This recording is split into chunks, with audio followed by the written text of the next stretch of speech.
আসসালামু আলাইকুম। বিবিসি আন্তর্জাতিক বিশ্ব সংবাদে আপনাকে স্বাগত। শুরুতে সংবাদ শিরোনাম, পরে বিস্তারিত। পুরোদমে ইরান ইসরায়েল মধ্যপ্রাচ্যে ভয়ানক তাণ্ডব চলছে হামলা পাল্টা হামলা। এরই মাঝে ইরানের ব্যাপক হামলায় ধসে পড়ছে ইসরায়েলের বিভিন্ন গুরুত্বপূর্ণ স্থাপনা। একে একে ইহুদিবাদী ইসরায়েলের বিজ্ঞানীদেরকেও খতম করছে ইরান। আর এরই মাঝে আমাদের হাতে এসে পৌঁছেছে এই যুদ্ধের সর্বশেষ গুরুত্বপূর্ণ সবথেকে তাজা আপডেট সংবাদ। প্রথমেই আপনাদের জানাবো, ইসরায়েলে ইরানি ক্ষেপণাস্ত্রের তাণ্ডব, আহত 17। আলহামদুলিল্লাহ, ইসরায়েলকে লক্ষ্য করে বেশ কয়েকবার ক্ষেপণাস্ত্র ছুড়ছে ইরান। এতে আজ নতুন করে 17 জন আহত অবস্থায় চিকিৎসা নিচ্ছে। এর মধ্যে 3 জনের অবস্থা গুরুতর। এরপর জানাবো, আবারও ইরানে ক্ষেপণাস্ত্র হামলা, বিস্ফোরণে কাঁপল ইসরায়েলের জেরুজালেম তেল আবিব। আবারও ইসরায়েলি ভূখণ্ড লক্ষ্য করে ব্যাপক পরিমাণ ক্ষেপণাস্ত্র হামলা চালিয়েছে ইরান। ইসরায়েলের বিভিন্ন শহরে আঘাত হেনেছে মিসাইলগুলো। রয়টার্সের বরাতে বলা হয়েছে, আজ জেরুজালেম এবং তেল আবিবে বিস্ফোরণের শব্দ শোনা যাচ্ছে। এদিকে যুক্তরাজ্যের বিমান ঘাঁটিতে ব্যাপক ভাঙচুর, 2 যুদ্ধবিমান ক্ষতিগ্রস্ত। যুক্তরাজ্যের মধ্যাঞ্চলে অবস্থিত রয়্যাল এয়ারফোর্স ঘাঁটিতে হামলা চালিয়েছে ফিলিস্তিনিপন্থী আন্দোলনকারীরা। গাজায় ইসরায়েলি গণহত্যায় সমর্থন করায় যুক্তরাজ্যের সরকারের বিরুদ্ধে প্রতিবাদ জানাতে ঘাঁটিতে 2টি যুদ্ধবিমান লক্ষ্য করে তারা হামলা চালায়। এবারে জানাবো, ইসরায়েলের দাবি মিথ্যা, বেঁচে আছেন খামেনির উপদেষ্টা আলী শামখানি। সাম্প্রতিক বিমান হামলায় ইরানের সর্বোচ্চ নেতা আয়তুল্লাহ আলী খামেনির উপদেষ্টা আলী শামখানি নিহত হয়েছে বলে ইহুদিবাদী ইসরায়েল যে দাবি করেছিল তা মিথ্যা। আজ ইরানের রাষ্ট্রীয় সংবাদ মাধ্যম ইরনার প্রতিবেদনে বিষয়টি নিশ্চিত করা হয়েছে। জানানো হয়েছে, ইহুদিবাদীরা মুসলিমদের নামে মিথ্যা প্রোপাগান্ডা ছড়াচ্ছে। সর্বশেষ জানাবো, দেশের মানুষ তারেক রহমানের জন্য নাকি উন্মুখ হয়ে অপেক্ষা করছে বললেন বিএনপি নেতা আমির খসরু। বিএনপি সহ দেশের সকল মানুষ তারেক রহমানের জন্য উন্মুখ হয়ে অপেক্ষা করছে বলে মন্তব্য করেছেন বিএনপির স্থায়ী কমিটির সদস্য আমির খসরু। আজ রাজধানীতে এক অনুষ্ঠানে সব কথা বলেন তিনি। প্রিয় দর্শক, এতক্ষণ শুনছিলেন সংবাদ শিরোনাম, এবারে বিস্তারিত।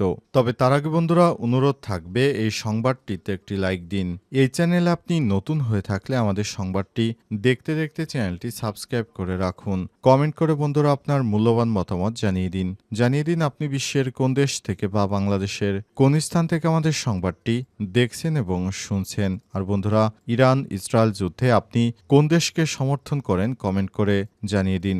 সংবাদটি আপনার সোশ্যাল মিডিয়া ফেসবুকে শেয়ার করে বন্ধুদেরও দেখার সুযোগ করে দিন। এবারে বিস্তারিত। ইসরায়েলে ইরানি ক্ষেপণাস্ত্রের তাণ্ডব, নতুন করে আহত 17। দখলদার ইসরায়েলকে লক্ষ্য করে বেশ কয়েকটি ক্ষেপণাস্ত্র আবারও ছুড়েছে ইরান। এতে 17 জন আহত অবস্থায় চিকিৎসা নিচ্ছে। এর মধ্যে 3 জনের অবস্থা খুবই গুরুতর। খবর এএফপির। এক বিবৃতিতে ইসরায়েলের সামরিক বাহিনী জানিয়েছে, অল্প কিছুক্ষণ আগে ইরান থেকে ছোড়া ক্ষেপণাস্ত্র শনাক্ত হওয়ার পর দেশজুড়ে বিভিন্ন এলাকায় নিরাপত্তার সাইরেন বেজে ওঠে। আল জাজিরা জানিয়েছে, ইসরায়েলি সামরিক বাহিনী এক্স হ্যান্ডেলে জানিয়েছে, ইরানের ছোড়া ক্ষেপণাস্ত্র ঠেকাতে তাদের প্রতিরক্ষা ব্যবস্থা কাজ করছে। দেশবাসীকে আশ্রয় কেন্দ্রে ঢোকার পরামর্শ দেওয়া হয়েছে।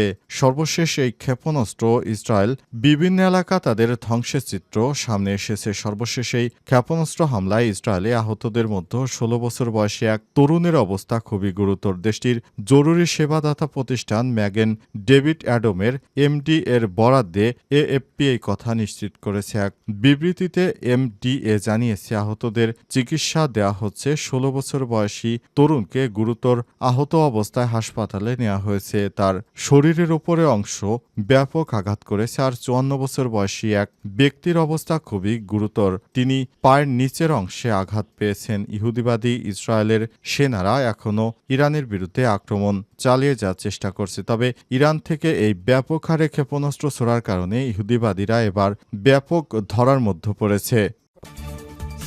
আবারও ইরানে ক্ষেপণাস্ত্রর 20টি বিস্ফোরণে কাঁপল ইসরায়েলের জেরুজালেম তেল আবিব সহ বিভিন্ন স্থাপনা। আবারও ইসরায়েলি ভূখণ্ড লক্ষ্য করে ক্ষেপণাস্ত্র হামলা চালাচ্ছে ইরান। ইসরায়েলের বিভিন্ন শহরে একের পর এক আঘাত হানছে ইরানের মিসাইল। রয়টার্সের বরাতে আল জাজিরা জানিয়েছে, আজ জেরুজালেম এবং তেল আবিবে বিস্ফোরণের শব্দ শোনা গেছে। ইসরায়েলের জাতীয় গণমাধ্যমের খবরে বলা হয়েছে, ইরানের ছোড়া ক্ষেপণাস্ত্রগুলো সারা দেশে লক্ষ্যবস্তুতে আঘাত হেনেছে। অবস্থায় হামলা প্রতিহতে ইসরায়েলের বিমান বাহিনী কাজ করছে বলে জানিয়েছে দেশটি। বারবার ইরানের লক্ষ্যবস্তুতে পরিণত হওয়া উত্তরের হাইফা এলাকা এবং দক্ষিণের শিবা নতুন করে পরিণত হয়েছে লক্ষ্যবস্তুতে। সেখানে ক্ষেপণাস্ত্রের আঘাত হানার খবরও পাওয়া গেছে। এছাড়াও কমপক্ষে একটি ক্ষেপণাস্ত্র আঘাত হেনেছে জেরুজালেমে। ইসরায়েলের সংবাদ মাধ্যম হারেজে জরুরি চিকিৎসা দলের বরাত দিয়ে জানিয়েছে, ক্ষেপণাস্ত্র হামলায় আহত 2 ব্যক্তিকে চিকিৎসার জন্য পাঠানো হয়েছে হাসপাতালে।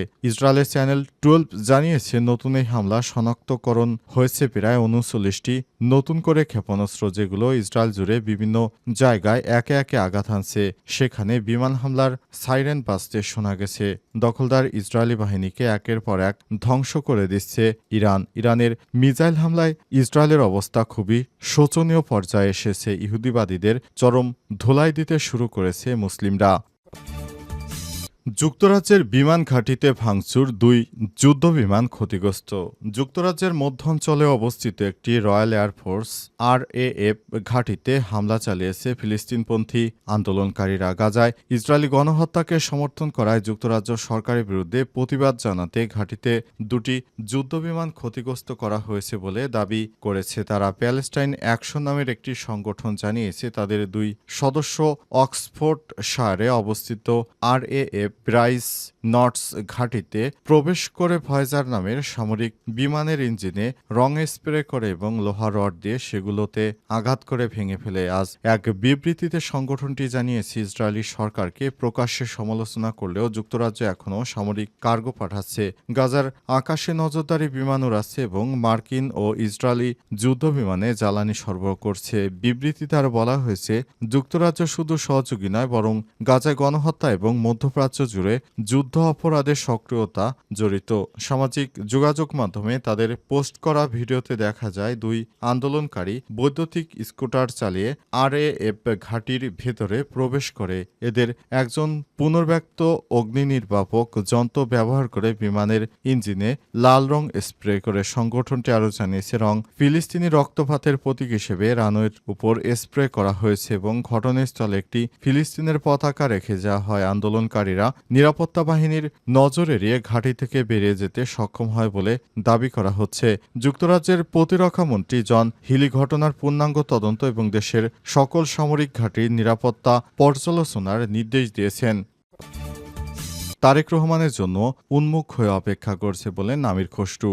বিএনপি সহ দেশের সকল মানুষ নাকি তারেক রহমানের জন্য উন্মুখ হয়ে অপেক্ষা করছে বলে মন্তব্য করেছেন বিএনপির স্থায়ী কমিটির সদস্য আমির খসরু। আজ রাজধানীতে এক অনুষ্ঠানে সব কথা বলেছেন তিনি। আমির খসরু বলেছেন, বিএনপি সহ দেশের সকল মানুষ তারেকের জন্য উন্মুখ হয়ে অপেক্ষা করছে। খুব শীঘ্রই তিনি দেশে ফিরবেন, তার দেশে ফেরা নিয়ে প্রস্তুতি চলছে। বিএনপির পক্ষ থেকে বারবার তার দেশে ফেরার কথা বলা হলেও এখন থেকে তিনি কবে দেশে ফিরবেন কিংবা আদৌ ফিরবেন কিনা তার তারিখ স্পষ্ট করতে পারেনি। এ সময় পোস্টার বাতিল, নির্বাচন সংক্রান্ত RPO সংশোধনের বিষয়ে সব রাজনৈতিক দলের সঙ্গে আলোচনা করে সিদ্ধান্ত নেবে নির্বাচন কমিশন, এমন প্রত্যাশা করেন তিনি। আসন্ন চীন সফরে 2 দেশের বহু পুরনো সম্পর্ক আরও জোরদার করা হবে বলে জানান আমির খসরু মাহমুদ চৌধুরী। তবে লন্ডন থেকে তারেক জিয়া কবে ফিরবেন সে বিষয়ে কোনো নির্দিষ্ট তারিখ ঘোষণা করতে পারেনি বিএনপি। বিএনপির পক্ষ থেকে একবার এক কথা বলা হচ্ছে। এর আগে বিএনপির মহাসচিব মির্জা ফখরুল ইসলাম আলমগীর বলেছিলেন, আমাদের নেতা তারেক রহমান নাকি বিদেশ থেকেই নির্বাচনে অংশগ্রহণ করবেন। আবার অনেকে বলছেন খুব শীঘ্রই ফিরবেন, অনেকেই বলছেন যে তিনি দ্রুত সময়ের মধ্যে ফিরে আসবেন, কিন্তু কবে ফিরে আসবেন সে বিষয়ে কোনো নেতাকর্মী স্পষ্ট করে কোনো তারিখ জানাতে পারেনি। শুধু তারা বলছে আমাদের নেতা বিদেশ থেকে দেশে ফিরবেন, কিন্তু কবে ফিরবেন সেটা তারা বলছে না।